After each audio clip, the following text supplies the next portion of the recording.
Hey everyone, it's Alicia from AMBY, and I'd like to welcome you to our interview with Zella Day. How are you doing? Good. How are you? I'm good, thanks. Good. I just want to say thank you so much for taking the time to catch up with us today. As I mentioned before, the actual interview, the last time we spoke was 2 years ago, so we're pretty delighted to catch up. Over the computer. Yes, over the computer. Yeah. Yeah. Now we're in real person. It's much nicer, Nice. isn't it? Yes, it is. It's so much nicer. I saw something on your Twitter recently, earlier this morning, where you actually almost didn't make it across the border. So we're pretty glad that you did. So what kind of went on there? I am actually going to say no comment to that because it's some personal stuff with one of the guys in my band. Okay. Pretty rock and roll, actually. No. But yeah, we made it. Anyways, it was fine. We didn't actually get held up for too long, but yeah, we did make it. There was a chance that we were gonna have to maybe fly in another musician to join me on stage, but that did not have to happen, and we are all here safe and sound. Well, that is great to hear. Yeah. And you're now headlining shows across North America. You're doing tonight at Lee's Palace. Yeah. Yeah, in Toronto. So just how has this tour been treating you so far? So nice. I've been playing theaters and palaces. Yeah, it's so good. It makes me feel like, I'm definitely moving up in the world a little bit. I've been touring all year, and so I started out actually opening up for a couple of bands. Last time I was in Canada, I was in Vancouver, and we were opening up for a really, really small amount of people, and so it's quite the jump that we've made in a couple of months, and so I'm really honored. And it's been Congrats on great. that. Thank you. When it comes to actually packing for a tour, what do you say are some quintessential items you need to bring with you? Quintessential items. Well, I'm a girl, so I I have a lot of quintessential items. It's not just one. There's like 10. I mean, I've learned to downsize. I've had to kind of downsize my quintessential item collection. But yeah, it's hard. I have to kind of start packing 3 days before I go, just because it's different. When I'm performing, there's stage apparel, so it's kind of like playing dress up a little bit, and then there's outfits that I have to wear in the van. This is a beautiful van outfit. I would have thought that was a stage outfit. Really? You have some very nice van clothing. You mean this whole thing? But yeah, quintessential would probably be my neck pillow. That's a really big deal. I actually just lost it, so I'm gonna have to buy another one. And a leather jacket is always quintessential. And face wash. That's a big one. Feeling gross after the shows. I know you started playing shows when you were around 9 years old Yeah. at the Mormor Coffee House, which was owned by your mom and your grandmom. Yeah. So what initially gave you that kind of kick and passion to just get right on stage at 9? Because I know most kids would probably be frightened to get up there with a guitar and play. I don't think that most kids are frightened to Really? get up and play. Yeah, I mean, I know I would have been. Yeah, I feel like there's so many kids that I know or that are performers. There's so many people that are natural born performers, and I think I was just lucky enough to have the tools to utilize, a stage that was just right there every day for me to kind of look at and feel comfortable on, and kind of get my footing slowly but surely. So I do have to give credit to my family, you know what I mean, for kind of being the vehicle that kind of drove me to push myself, I guess. And now fast forwarding 11 years, you've released Kicker, which is your debut record. Yeah. So just tell our viewers a little bit about this, because we're so pumped that it's finally out. What would you like to know? Anything that you want to share. Okay. Well, I wrote the record when I moved to LA, and I've been living in California for 3 years. And I guess the writing process really did start then, because it was just a really interesting, changing time for me, and I was very inspired, and I was writing all the time. And I probably have 200 demos. I could release another record tomorrow if I wanted to. But all of the songs that are on Kicker are, handpicked for a reason, and all tell a story from front to bottom.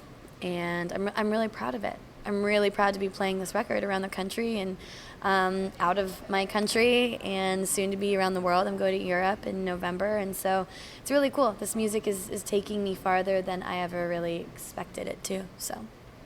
There's a song that's on the album, the second last track on the record, called Sweet Ophelia, which I knew those 2 years back. It's been in your life for quite some time, because it was on your self-titled EP. Yeah. So going back to that song, are there any songs that are as old as that, or did the process kind of start Sweet afterwards? Ophelia was the first song that was written on Kicker. And then the last song that was written on Kicker was Jameson. And I was having a really interesting conversation with my roommate, who's also a musician. That'd be Borns, right? Nice. And we were talking about the completion of our records, because he just finished his. It's called Dopamine. It's really awesome. You should check it out. But we were talking about how the last couple tracks that you add to your album usually are a good indicator as to where you're going for the next record. And the last tracks that I wrote on this album were Jerome and Jameson. So I think that's it's a good indicator where I'm going. A little teaser. Yeah, I would say. I know you actually grew up listening to some great bands because of your parents. So are there any that still heavily resonate with you that you can really remember listening to when you were younger? I still listen to a lot of the same bands that I did growing up. Because like you just said, I mean, they were just great musicians, great artists. Like Bob Dylan was a really big one for me. I think I've been inspired more dramatically in the past couple years by older music than I ever have, and I think that really resonated with me in a way that kind of channeled through my album. That being like, Stevie Nicks and Janis Joplin, and I was listening to a lot of the Zombies when I was recording. So it's all over the place. But yeah, I listened to, the Beatles were huge in my family too, so lots of different things, all great. Nice. I'm glad you mentioned Stevie Nicks there, because I was reading an article where you mentioned how she's also an inspiration to you, not just music-wise, but fashion-wise. Yeah. And you do a lot of collaborations with other fashion companies, and it's obvious that you know how to dress yourself really, really nicely. You're welcome. So have you ever thought about maybe going into that world?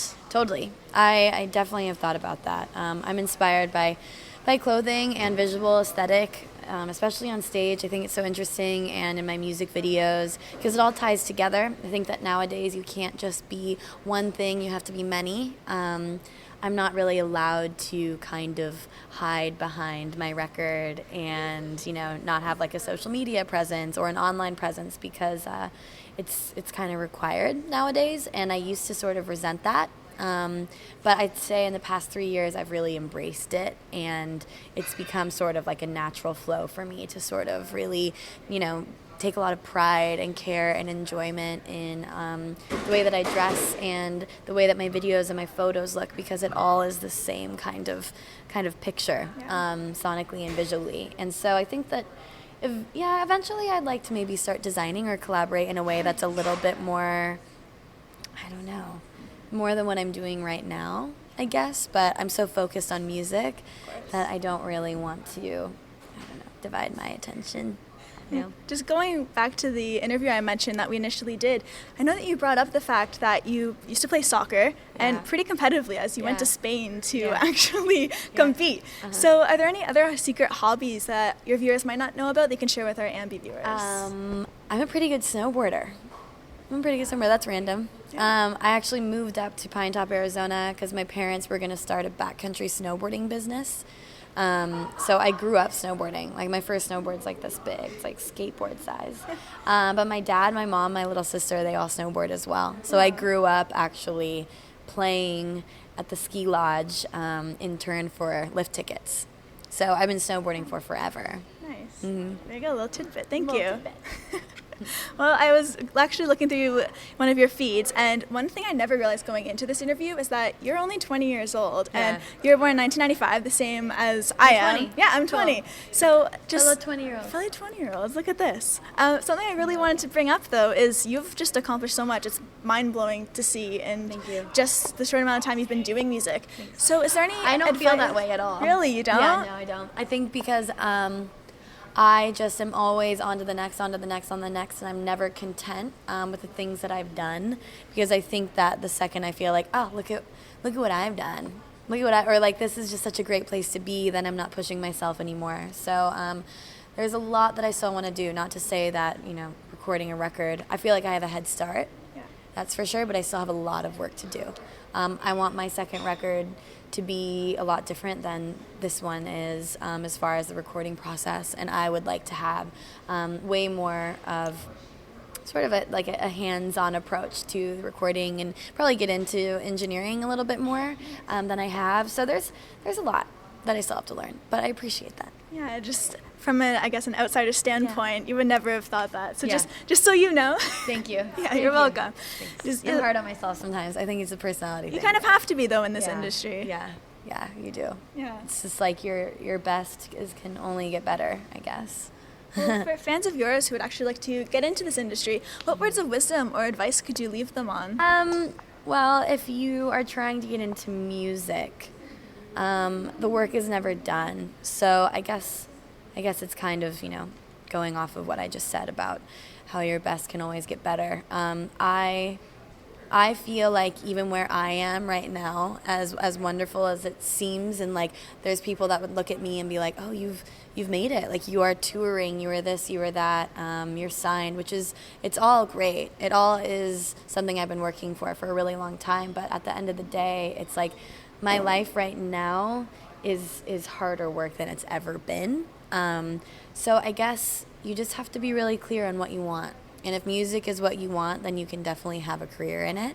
It's just going to take a lot of work because it does not happen overnight.